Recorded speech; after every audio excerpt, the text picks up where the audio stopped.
अस्सलाम वालेकुम, मैं हूं अमीर हमजा और आप देखें खबरिस्तान। आज जिस शख्सियत की मैं बात करने जा रहा हूं, एक वक्त पर FIA की टॉप लिस्ट में उनका नाम था। इसके साथ साथ तारीख में उन्हें ज़हीन तरीन औरतों में भी शुमार किया जाता है और उनका नाम है डॉक्टर आफिया सिद्दीकी। डॉक्टर आफिया सिद्दीकी का जन्म 2 मार्च 1972 को कराची में हुआ। इब्तदाई तालीम कराची से हासिल की। बचपन से ही उनका रुझान सिर्फ और सिर्फ तालीम और मजहब की तरफ था। आला तालीम के लिए वो स्टूडेंट वीज़ा पे अमेरिका गई। वक्त के साथ साथ उन्होंने रिसर्चेस करना शुरू की। जब अमेरिकन रिसर्चर्स ने उनके रिसर्चेस पे गौर किया तो उन्हें ये खदशा हुआ कि अगर ये रिसर्चेस अमेरिका के खिलाफ इस्तेमाल हुई तो अमेरिका को बहुत नुकसान उठाना पड़ेगा। इसलिए अमेरिका ने उन्हें अपने साथ काम करने की तजवीज़ दी। जब डॉक्टर आफिया सिद्दीकी ने काम करने से मना कर दिया तो अमेरिकन ने साजिश के तहत उन्हें गिरफ्तार कर दिया और 86 साल की तवील सजा सुनाई। डॉक्टर आफिया सिद्दीकी पे जो बीती सो बीती।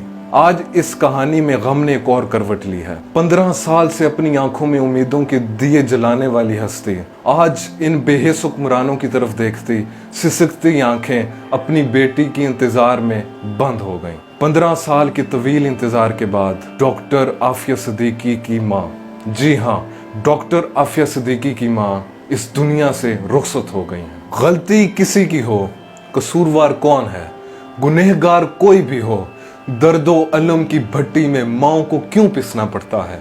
हमारे इन बेहिस हुक्मरानों की वजह से न जाने कितनी माएँ तड़पती हैं। जुदाई की तकलीफों से माओ के ही सीने क्यों छलनी होते हैं। डॉक्टर आफिया सिद्दीकी की माँ जैसी न जाने कितनी माएँ रोज तड़पती हैं।